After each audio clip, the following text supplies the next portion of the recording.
எங்களுடன் தேவ ஊழியர் சுவிசேஷகி செல்வி ராமச்சந்திரன் லண்டன் யூகேலிருந்து இணைந்திருக்கிறார்கள். பெண்களுக்கான வாலிபர்களுக்கான விசேட ஆலோசனையுடன் இணைந்திருக்கிற ஊழியரை வாழ்த்துவோம், வரவேற்போம், அவருடைய கருத்திலே ஒப்புவிப்போம். இந்த வேளையிலும் இருக்கும் மாலை வணக்கங்களை கூறி வாழ்த்தி வரவேற்போம். பேசலோடமா மைக் எடுத்து விடுங்கம்மா. ஆமே, இந்த வேளையிலும் உங்களிடம் ஒப்படைக்கிறோம், வழி நடத்துங்கம்மா. சங்கமம் என்ற இந்த வானொலி ஸ்தாபனத்தின் மூலம் நம்முடைய கர்த்தராகிய இயேசு கிறிஸ்துவினுடைய ஜீவனுள்ள வார்த்தைகளை பகிர்ந்து கொள்ளும்படியாய் அடிமைக்கு கர்த்தர் பாராட்டுகிற கிருபைகளுக்காக, தருணங்களுக்காக, வாய்ப்புகளுக்காக நான் கர்த்தரை நன்றியோடு நான் ஸ்தோத்தரிக்கின்றேன். எனக்கு இந்த வாய்ப்பை உருவாக்கி தருகின்ற வானொலியை நடத்துகிற சகோதரரையும் கர்த்தர் ஆசீர்வதித்து வழி நடத்துவாராக. இந்த நாளிலும் நான் நம்முடைய சுவாபங்கள் கோபம் என்ற ஒரு தலைப்பின் கீழே ஒரு சிறிய செய்தியை நான் பகிர்ந்து கொள்ள வாஞ்சிக்கிறேன். நான் இந்த கோபத்தை குறித்து இந்த வாரம் நான் என் மெசேஜ் ஞாயிற்றுக்கிழமை கேட்டேன். சரி, நானும் அதை குறித்தே சற்று தியானிக்கலாம் என்று யோசித்தேன். பாருங்கள், நீதிமொழிகள் ஒவ்வொரு நாளும் நமக்கு அநேக காரியங்களை, நம் வாழ்க்கையிலே என்னென்ன காரியத்தை கடைபிடிக்க வேண்டும், எப்படி நாம் பரிசுத்தமாய் வாழ வேண்டும், அநேக காரியங்களுக்கு நீதிமொழிகள் பயன்படுகிறது. என்னுடைய தாய், நான் சிறு வயதிலேயே எனக்கு திருமணம் நடைபெற்றது. 18 முடிந்து ஒரு 2 மாதங்களிலேயே எனக்கு திருமணமானது. அப்பொழுது என் தாய் சொன்னார்கள், தினமும் நீதிமொழிகளை மாத்திரம் நீ படிக்க வேண்டும் என்று.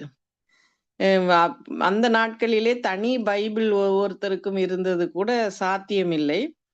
ஆனாலும் எனக்கு தனி பைபிள் இருந்தது. நான் கத்தோலிக்க மத பின்னணியிலே வளர்ந்த, படித்த ஸ்கூல்கள் முழுவதுமாய் இருந்தது. வளர்ந்த ஊரும் அதே கத்தோலிக்க ஊர். எனவே வேத வசனங்கள் ஆழமாய் தெரியாது. சண்டே ஸ்கூலுக்கு போயிருக்கிறேன். இந்த சிறு வயதிலேயே வசனங்கள் மிகவும் தெரியாது. பாடல்கள், வெறும் ஸ்டோரிகள் மாத்திரம்தான். ஆனால் திருமணம் ஆன பிறகு தினமும் இந்த நீதிமொழிகள் எனக்கு மிகவும் பிரயோஜனமாக இருந்தது. அதாவது என்னுடைய வாழ்க்கையை சீர்படுத்தி, செம்மைப்படுத்தி, அநேக காரியங்கள் எனக்கு வந்த பொழுதும் நான் இந்த வசனங்களை வைத்தே மேற்கொண்டு ஜெயமானேன் என்று சொல்ல முடியும். அவ்வளவாக இந்த ப்ராவர்ப்ஸ் ஃபார் பிராக்டிக்கல் லைஃப் என்று நாம் சொல்லலாம். அந்த அளவுக்கு நீதிமொழிகள் நமக்கு ஒரு அனுபவம் மிக்க ஒரு அதிகாரமாய் காணப்படுகிறது. அது மாத்திரமல்ல, இதை எழுதின சாலமோன் ராஜாவும் அவருக்கு கர்த்தர் கொடுத்த ஞானம் அவருக்கு முன்னும் அவருக்கு பின்னும் யாருக்குமே கொடுக்கப்படவில்லை. அவ்வளவு ஞானத்தை தேவன் அவருக்கு கொடுத்தார். அதனால் அவருடைய இந்த பிராக்டிக்கலாக நம் வாழ்க்கைக்கு தேவையான அனைத்தையும் பொக்கிஷமாக நமக்கு எழுதப்பட்டு இருக்கிறது. ஒவ்வொரு நாளும் நாம் அந்த தேதியை குறித்து நாம் அந்த சரியாக வாசிப்போமானால் நமக்கு மிகவும் பிரயோஜனமாக இருக்கும். நான் இந்த நாளிலே வேதத்தை எடுக்கும் முன்பதாகவே இந்த நாள் தேதியை நான் தேதியை பார்த்த உடனே எனக்கு இந்த முதலாவது வசனம், அந்த அதிகாரத்தினுடைய முதலாவது வசனம் இதுதான் என்பது என் மனதிற்கு தோன்றியது. அப்படியாக மனப்பாடமே ஆகிவிட்டது.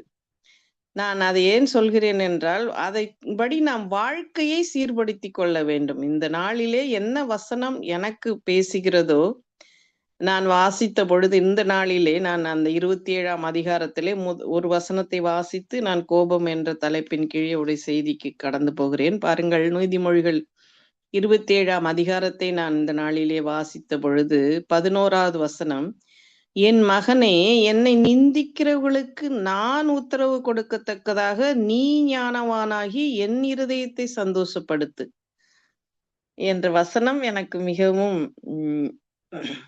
விருப்பமாக, அதே சமயத்திலே அதை ரசிக்க, அது அழகாக இருந்தது. அந்த வசனத்தை நாம் தியானித்து பார்ப்போமானால், கர்த்தர் என்ன சொல்லுகிறார் என்றால், அவருடைய நாமத்தை நிந்திக்கிற ஜனங்களுக்கு, அவருடைய நாமத்தை அறியாத ஜனங்களுக்கு, அவருடைய நாமத்தை தூஷிக்கிறவர்களுக்கு சரியான பதிலை நாம் சொல்லத்தக்கதாக கர்த்தர் நம்மை ஞானவான்களாய் மாற்றி அவருடைய இருதயத்தை நாம் சந்தோஷிப்பிக்கும்படியாய் செய்கிறார். அதைத்தான் இந்த வசனம் சொல்லுகிறது. என்னை நிந்திக்கிறவனுக்கு நான் உத்தரவு கொடுக்கத்தக்கதாக நீ ஞானவானாகி என் இருதயத்தை சந்தோஷப்படுத்து.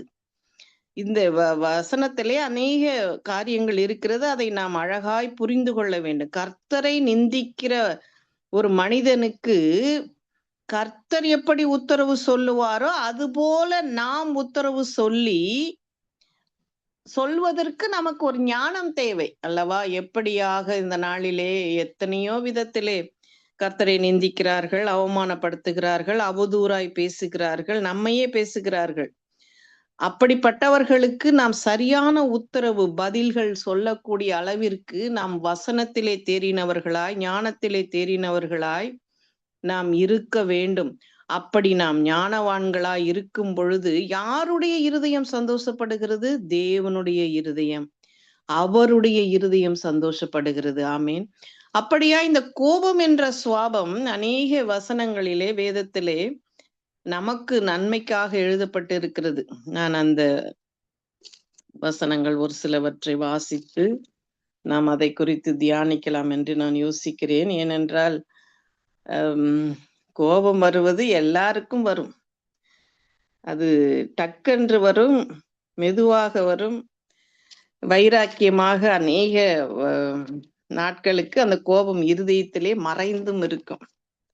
ஆனால் அதை நாம் அப்படியே விடுவது நல்லதல்ல. நம்முடைய சரீரத்தினுடைய சுகாதாரங்களை அது கெடுக்கக்கூடும். இன்று வேத ஆராய்ச்சியாளர்கள் சொல்கிறார்கள், அது மாத்திரமல்ல விஞ்ஞானிகளும் சொல்கிறார்கள், பிசிக்கலாக அது எவ்வளவு கேடுகளை நம் சரீரத்திற்கு கொண்டு வரும் என்று. நீதிமொழிகள் 29ஆம் அதிகாரம் 11வது வசனத்தை வாசிக்கிறேன். நீதிமொழிகள் 29:11. மூடன் தன் உள்ளத்தை எல்லாம் வெளிப்படுத்துகிறான், ஞானியோ அதை பின்னுக்கு அடக்கி வைக்கிறான்.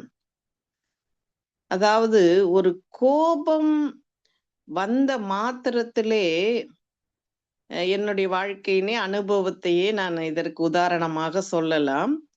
நான் சிறு வயதிலேயே எனக்கு திருமணம் ஆனதினால் எனக்கு உலக பிரகாரமான ஒன்றுமே எனக்கு தெரியாது. நான் முதல் பிள்ளையா என் தாய்க்கு தகப்பனுக்கும் இருந்தேன்.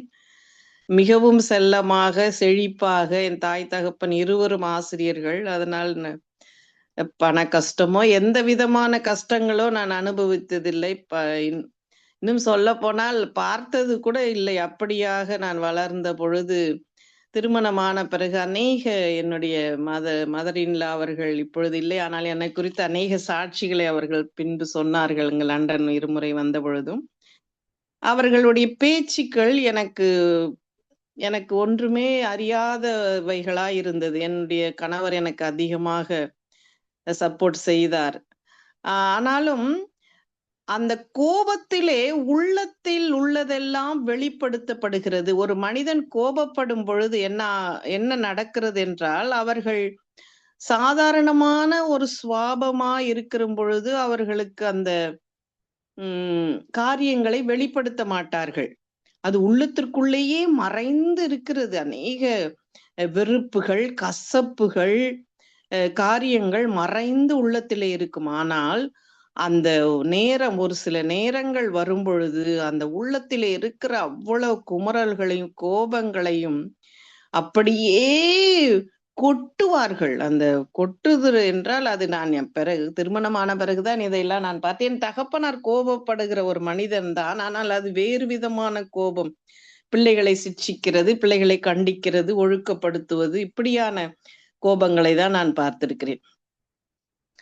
அப்படியான பாருங்கள், உள்ளத்தை எல்லாம் வெளிப்படுத்துகிறான், ஞானியோ அதை பின்னுக்கு அடக்கி வைக்கிறான். ஆனால் நன்கு ஒரு அதிகாரியாக, ஒரு பொறுப்புள்ள ஒரு மனிதனாய் இருக்கிற ஒரு மனிதர்கள் அந்த கோபத்தை உடனடியாய் அவர்கள் வெளிப்படுத்தாதபடி அதை அப்படியே அமைதியாக அவர்கள் அதை கடைபிடிக்கிறார்கள். நம் வேதாகமத்திலே அநேக உதாரணங்கள் இருக்கிறது. நான் உதாரணத்திற்கு பிறகு வருகிறேன். முதலாவது இந்த வசனங்களை தியானித்து விட்டு நீதிமொழிகள் 15ஆம் அதிகாரம் 1வது வசனத்தையும் நான் வாசிக்கிறேன். மெதுவான பிரதியுத்தரம் உக்கிரத்தை மாற்றும், கடுஞ்சொற்களோ கோபத்தை எழுப்பும். மெதுவான பிரதியுத்தரம். ஆம், மறுபடியும் என்னுடைய வாழ்க்கையின் உதாரணத்தை நான் சொல்கிறேன். திருமணமான புதுதிலே இப்படியான கடும் சொற்கள் எனக்கு மிகவும் கடினமாக இருந்தது. ஆனாலும் நான் பிரதியுத்தரமாக பதில்கள் நான் பேசுவதில்லை. ஆனால் நாங்கள் லண்டன் வந்து அநேக வருஷங்களுக்கு பிறகு திரும்பவும் நான் இந்தியா சென்றிருந்த பொழுது ஒரு முறை ஒரு சிறிய காரியத்திற்கு கூட ஒரு பெரிய சண்டையை உண்டாக்குவார்கள். அப்படியான ஒரு சூழ்நிலை உண்டான பொழுது நான் ஒன்றுமே பதில் பேசாதபடி அமைதியாக இருந்தேன். என் கணவரும் நீ எதுவும் பேச வேண்டாம் என்று சொல்லிவிட்டார். பிறகு நான் அப்படியே விட்டுவிட்டேன். ஆனால் இந்த இடத்துல என்ன சொல்லுகிறார்கள் என்றால், மெதுவான பிரதியுத்தரம். நாம் ஒரு சின்ன பதிலை சொல்லும் பொழுது பெரிய கோபம் கூட அந்த கோபத்தை, கடும் சொற்களோ கோபத்தை எழுப்பும். ஆனால் மெதுவான பிரதியுத்தரம் உக்கிரகத்தை நிறுத்திவிடும், மாற்றிவிடும். என்றால் கோபமே இல்லாமல் அந்த இடத்திலே சுவாபங்கள் மாற ஒரு நல்ல வழிகள் காணப்படுகிறது.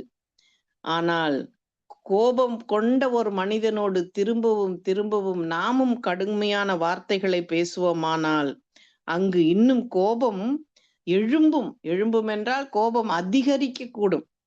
அதனால்தான் நான் ஒரு செய்தியை எப்பொழுதுமே கேட்பேன். பாஸ்டர் தாமஸ் ராஜ் அவர்களுடைய செய்தி, அவர் இப்பொழுது கர்த்தருக்குள் நித்திரையாய்விட்டார். ஆனாலும் எனக்கு அவருடைய செய்தியை கேட்கும் பொழுதுதான் என் இருதயத்திற்கு ஏற்றது போல காணப்படும். அவருடைய வயது 79 வயது, அப்பொழுதுதான் அவர் மரித்தார் என்று நினைக்கிறேன். அவ்வளவு அந்த முதிர் வயது வரை அவருடைய அந்த வசனத்திற்கு அவர் கொடுத்த அந்த முக்கியத்துவம், அந்த நடைமுறை வாழ்க்கைகள் எனக்கு அந்த பிரசங்கங்களை கேட்கும் பொழுதுதான் என் இருதயத்திலே தொட்டது போல காணப்படும். எனவே நான் அடிக்கடி அந்த பிரசங்கங்களை கேட்பதுண்டு. அவர் ஒரு முறை ஒரு பிரசங்கத்திலே அவர் சொல்லுகிறார், கணவன் மனைவிக்கு இடையே கோபமான வார்த்தைகள் வரும் பொழுது வாயிலே தண்ணியை வைத்துக் கொள்ள வேண்டும் என்று, அதாவது திரும்பி பேசாதபடி. கடுஞ்சொற்களோ கோபத்தை எழுப்பும் என்று. ஆனால் அது பிராக்டிக்கலாக மிகவும் கடினம். கடும் சொற்கள் திரும்பவும் திரும்பவும் கடும் சொற்கள் பேசும் பொழுது அதை தாங்கிக் கொள்ள கர்த்தருடைய பலனும் கர்த்தருடைய கிருபையும் இல்லை என்றால் நான் என்ன உயிரோடு இருந்திருப்பதே மிகவும் ஆச்சரியம். அந்த அளவிற்கு கோபம் கொண்டார்கள். ஒரு சில காரியங்களை நான் யோசித்து பார்க்கும் பொழுது என்னுடைய வாழ்க்கையிலே கர்த்தர் எத்தனையோ அற்புதங்களை, காரியங்களை சீர்படுத்தி செம்மைப்படுத்தி என்னை வேறு பிரித்து என்னை இந்த தேசத்திற்கே நான் வரமாட்டேன் என்று சொல்லி இருந்தேன். எனக்கு ஒன்றுமே தெரியாது, நான் எதற்கு பெற்றோரை பிரிந்து லண்டன் வர வேண்டும் என்று. ஆனால் இந்த தேசத்திலேயே இருக்கவும் வைத்தார் கர்த்தர். அப்பொழுது நான் நினைப்பேன், மாமியாரிடம் இருந்து பிரித்து இந்த தேசத்திலேயே என்னை வைத்தது கர்த்தருடைய சித்தமா இருந்திருக்கிறது என்று. இப்படி அநேக காரியங்களை தேவன் செய்கிறார். நம்முடைய வேலை இந்த வசனங்களோடு நம்முடைய ஜீவன், இந்த வசனங்களோடு நம்முடைய நடவடிக்கைகள், வசனங்களோடு நம்முடைய சுவாபங்கள் இணைந்து இருக்கிறதா என்று நாம் பார்க்க வேண்டும். கடும் சொற்களை நாம் தவிர்க்கும் பொழுது அங்கே கோபமான ஒரு காரியத்தை கூட தணிக்க முடியும். அதாவது அந்த கோபம் எழும்பாதபடி அதை சமாதானமாக மெதுவான பிரதியுத்தரமாய் பேசுவதற்கு ஆவியானவர் தான் நமக்கு கிருபை செய்ய வேண்டும். அடுத்ததாக நீதிமொழிகளிலே 14ஆம் அதிகாரத்திலும் இந்த கோபத்தை குறித்து இருக்கிறது. 29வது வசனம் அப்படியே அதே பக்கத்திலே தான். நீடிய சாந்தம் உள்ளவன் மகா புத்திமான், முற்கோபியோ புத்தியீனத்தை விளங்க பண்ணுகிறான். நீடிய சாந்தம், மோசேக்கு தான் நீடிய சாந்தம் என்று சொல்லுவார்கள். ஆனாலும் மோசே கூட 10 கட்டளைகளை உடைத்தார் என்று பார்க்கிறோம்.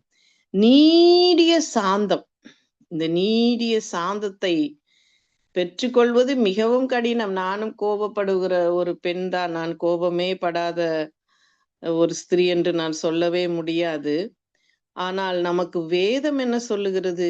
நீ கோபப்பட்டாலும் பாவம் செய்யாதே என்று சொல்லப்பட்டிருக்கிறது. நம்முடைய சுவாபங்கள் வேதத்துக்கு உகந்தவையாய் காணப்பட வேண்டும். நீடிய சாந்தம் உள்ளவன் மகா புத்திமான். மகா புத்திமான். இந்த புத்தியுள்ள சுவாபம், நமக்கு அந்த சாந்தமான சுவாபம், நீடிய சாந்தம் நமக்கு வேண்டும் அல்லவா? அப்பொழுதுதான் இந்த கோபமான ஒரு காரியம் அழிவையும் வேண்டாத பிரச்சனைகளையும் சண்டைகளையும் சச்சரவுகளையும் கொண்டு வருகிற இந்த சுவாபம், அது ஒரு புத்தியீனமான காரியம். அந்த காரியத்திலிருந்து நம்மை விடுதலை பண்ணுவதற்கு நமக்கு தேவை நீடிய சாந்தமா இருக்கிறது. ஆமேன். இந்த நீடிய சாந்தம் நம்முடைய இருதயத்திலே இருக்கும் பொழுது நம்முடைய உள்ளத்திலே கர்த்தருக்கு பயம் இருக்கும்.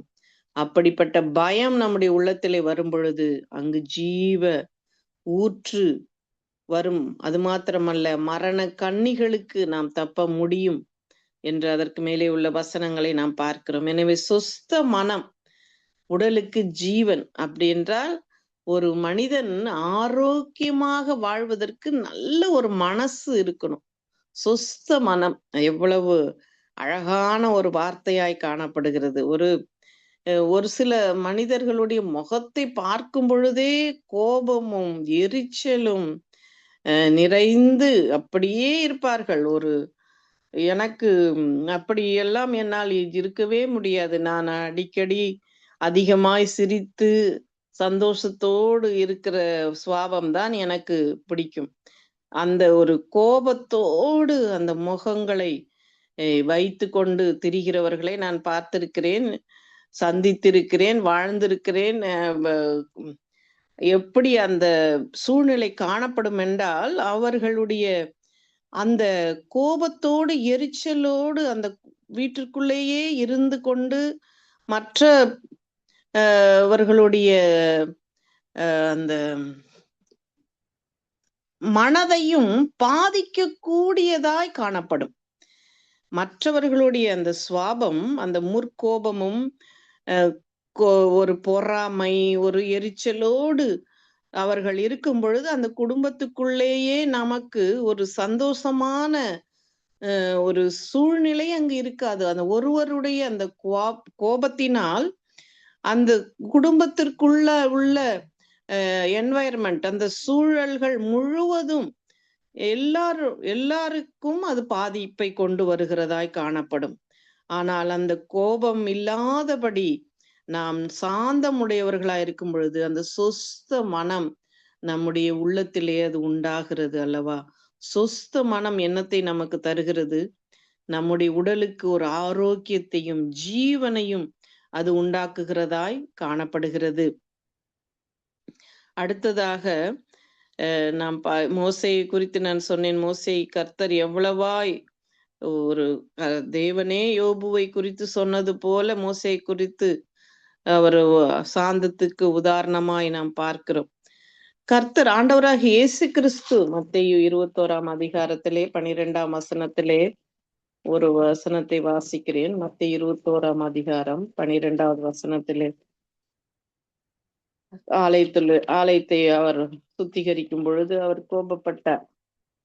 21:12.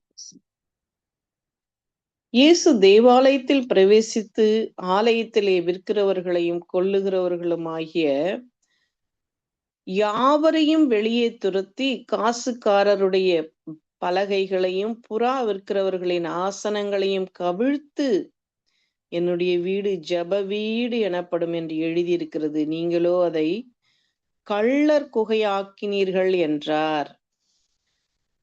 ஆண்டவருடைய கோபம் அநீதிக்கு நேராக, அதாவது ஒரு பிசினஸை போல அங்கு தேவனுடைய ஆலயத்திலே இந்த பலிக்காக அவர்கள் ஆடுகளையும் புறாக்களையும் தேவாலயத்திற்கு வைத்து அதை அவர்கள் விற்று கொண்டிருந்ததை தேவன் பார்த்தார். ஏனென்றால் அவர்களுக்கு ஆண்டவரை தேவனுடைய வார்த்தை மாம்சமாகி வந்து வெளிப்பட்ட ஆண்டவராக இயேசு கிறிஸ்துவை ஏற்றுக்கொள்ள முடியவில்லை. ஆனால் அவர்கள் அந்த பிசினஸை, புறா விற்கிறவர்களின் அவர்களுடைய காரியங்களை, காசுக்காரருடைய பலகைகளையும் புறாவிற்குடைய ஆசனங்களையும் கவிழ்த்து போட்டார் என்று பார்க்கிறோம். நாம் ஆண்டவராக இயேசு கிறிஸ்துனுடைய பிலிமை பார்க்கும் பொழுது இந்த காட்சியை நாம் பார்க்கக்கூடும்.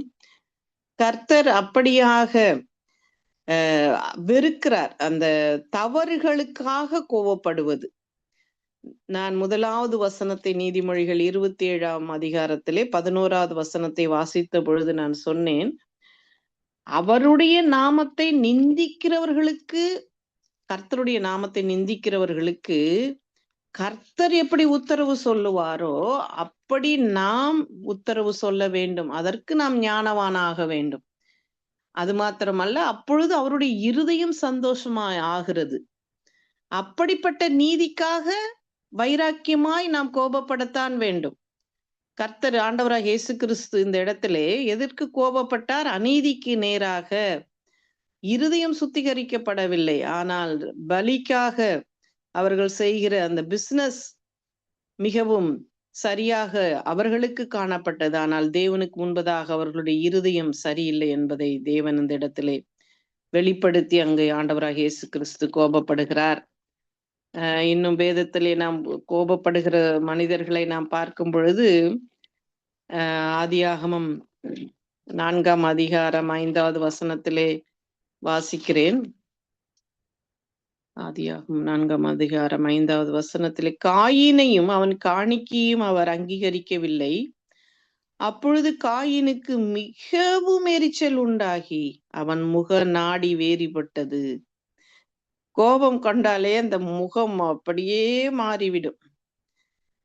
நான் சிறு வயதா இருந்த பொழுது நான் கத்தலிக் ஹாஸ்டல்ல நான் இருந்தேன். அப்பொழுது என்னுடைய வார்டன் ஒரு மலையாளி சிஸ்டர். அவர்கள் சொல்வார்கள், கோபப்படும் பொழுது நம்முடைய நரம்புகள் முழுவதும் பாதிக்கப்படும். அந்த முகம் மாறுகிறது அல்லவா? அந்த முகம் மாறுவதற்கு அநேக நரம்புகள் அதிலே ஈடுபடுவதினால் நரம்புகள் பாதிக்கப்படுகிறது என்று.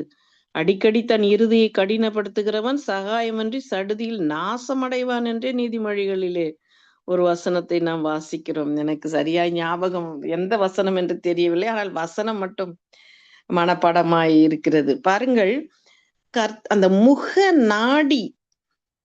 நாடி என்றால் முக பார்வை. அந்த முகத்தை பார்க்கும் பொழுதே என்ன எரிச்சலாய் இருக்கிற, என்ன கோபமாய் இருக்கிறார்கள் என்று நாம் அறிந்து கொள்ளக்கூடிய அளவிற்கு அந்த முகம் தெரியும். அவ்வளவு கோபம். யார் மீது? கர்த்தர் மீதே கோபம் இவருக்கு, காயினுக்கு. ஏனென்றால் கர்த்தர் அவருடைய காணிக்கையை அங்கீகரிக்கவில்லை.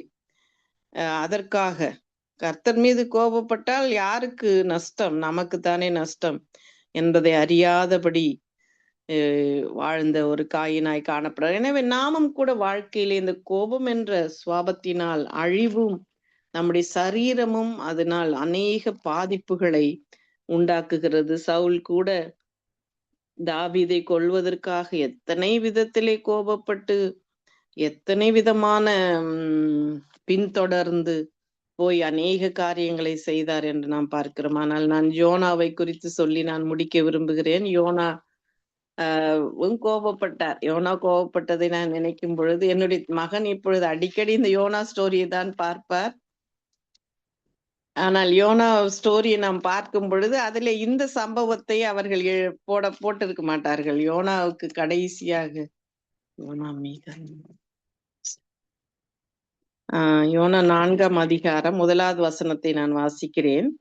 யோனாவுக்கு இது மிகவும் விசனமா இருந்தது. அவன் கடும் கோபம் கொண்டு கர்த்தரை நோக்கி விண்ணப்பம் பண்ணி, கர்த்தாவே, நான் என் தேசத்தில் இருக்கும் போதே நான் இதை சொல்லவில்லையா? இது நிமித்தம் நான் முன்னமே தர்ஷிக்கு ஓடி போனேன். நீர் இரக்கமும் மன உருக்கமும் நீடிய சாந்தமும் மிகுந்த கிருபையும் உள்ளவரும் தீங்குக்கு மனஸ்தாபப்படுகிறவருமான தேவன் என்று அறிவேன்.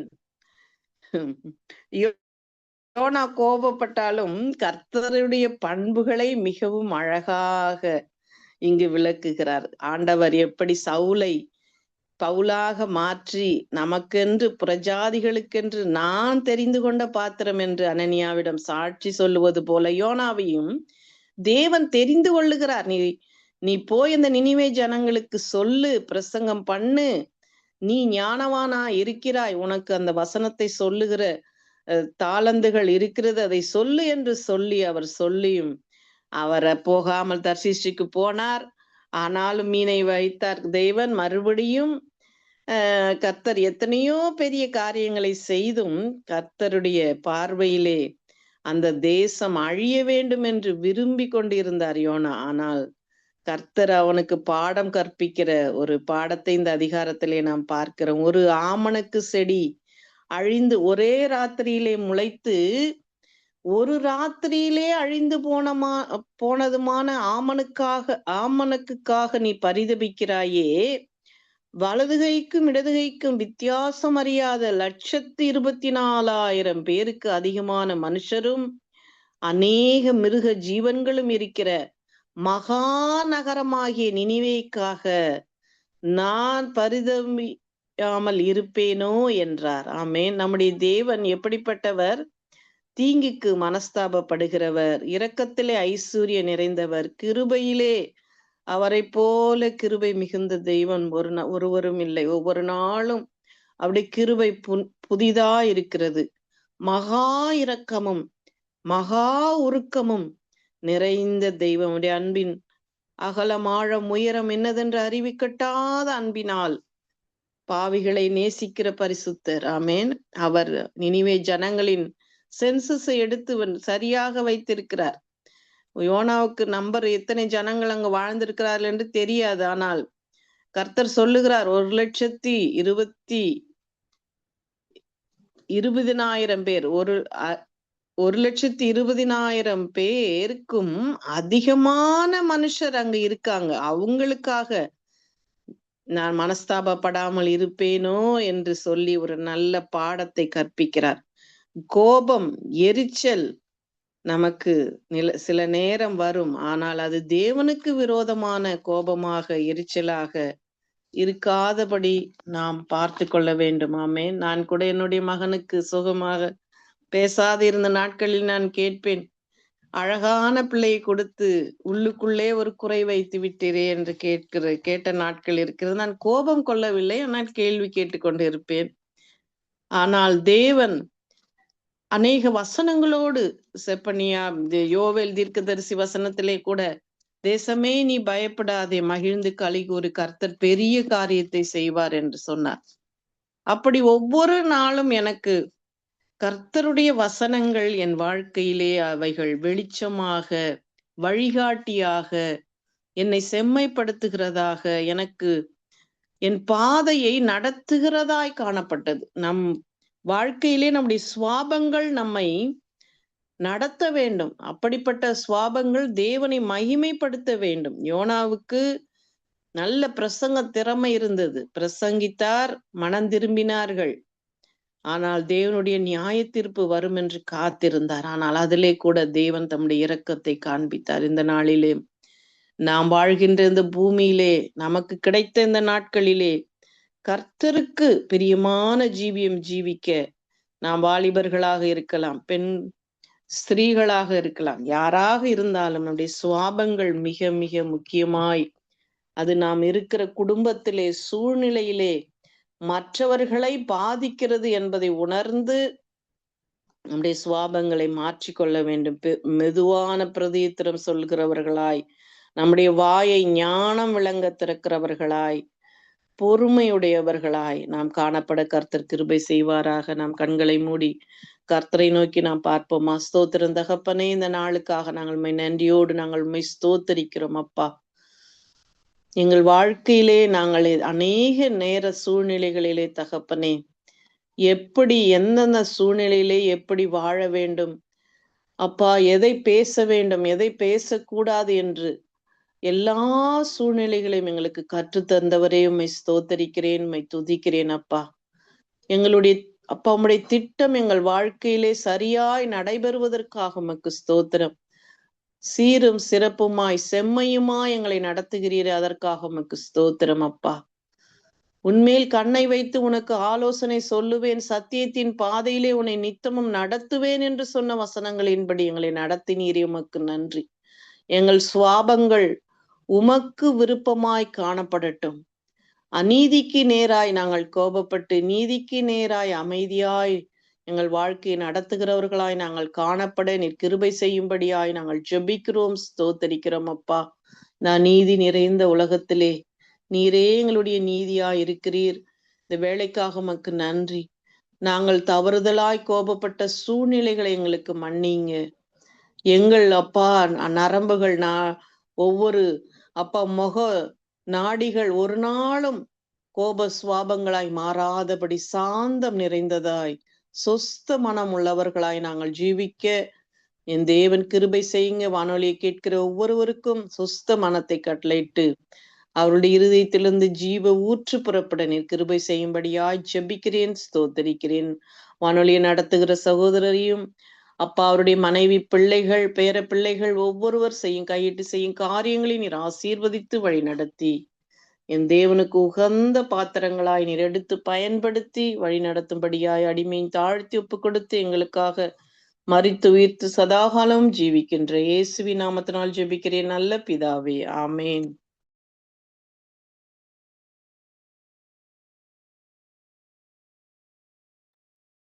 ஆமீன் ஆமீன். கோபம் என்ற தலைப்பின்களே இன்றைய நாளில் தேவ செய்தி எடுத்து வந்து விதைத்திருக்கிறீர்கள். கர்த்தர் தாமே உங்களுடன் கூட இந்த வழி நடத்துவாராக. கொடுக்கப்பட்ட தேவ செய்திக்காக நன்றி செலுத்துகிறோம், வாழ்த்துகிறோம், பெற்றுக்கொண்டோம் என்ற இந்த விசுவாசத்தோடு கேட்கின்ற ஒவ்வொருவரும், கேட்டுக்கொண்டிருந்த ஒவ்வொருவரும், மறு ஒலிப்பிலே கேட்க போகின்ற ஒருவரும், ஃபேஸ்புக் கூடாக, ட்விட்டர் கூடாக, யூடியூப் கூடாக பார்க்க போகிற ஒருவர் சார்பிலும் வாழ்த்துகிறோம், ஆசீர்வதிக்கிறோம். கர்த்தருடைய கரத்திலே உங்களையும் கணவனாரையும் அதே வேளையிலே சௌரன் ஜோயலையும் ஒப்புவிக்கிறோம். கர்த்தர் தாமே உங்களுடன் கூட இருந்து வழி நடத்துவாராக. நாங்கள் திரும்பவுமாக அடுத்த வியாழக்கிழமை இதே நேரம் சந்திப்போமோ, அதுவரையும் தேவசமாத்தை கூறுகிறோம், வாழ்த்துகிறோம், ஆசீர்வதிக்கிறோம். சங்கமம் வானொலி டீம் சார்பிலும் என் சார்பிலும் குடும்பத்தின் சார்பிலும் பிதா குமாரன் பரிசுத்தாவியானவன் நாமத்தாலும் கேட்டுக்கொண்டிருந்த ஒருவர் சார்பிலும் வாழ்த்திக் கொண்டு நாங்கள் விடைபெறுவோம். நன்றி அம்மா. God bless you. ஆமேன். ஆமேன். நன்றிங்கிறத கர்த்தர் உங்களை ஆசீர்வதிப்பாராக. ஆமேன். ஆமேன் ஆமேன். அருமையானவர்களே, இதுவரை நேரம் எங்களுடன் ஊழிய சுவிசேஷகி செல்வி ராமச்சந்திரன் அவர்கள் லண்டன் யூகேயில் இணைந்து கர்த்தருடைய வார்த்தைகளை எடுத்து வந்து விதைத்தார். உங்களுக்கு ஆசீர்வாதமாக இருந்திருக்கும் என விசுவாசிக்கிறோம். கோபம் என்ற தலைப்பின்களே வேதாகமத்திலே ஊழியர்கள், தீர்க்கதரிசிகள் கோபப்பட்ட காரியங்களை எடுத்து வந்தார். அவை எங்களுக்கு ஒரு படிப்பினையாக, எச்சரிக்கையாக இருக்க கர்த்தர் உதவி செய்வாராக. கர்த்தருடைய கரத்திலே ஒப்புவிப்போம் வார்த்தைகளை. இந்த வேளையில் நன்றிகளையும் வாழ்த்துக்களையும் கூறிக்கொண்டு ஊழியர் முன்பு விடைபெறுவோம். ஆமேன்.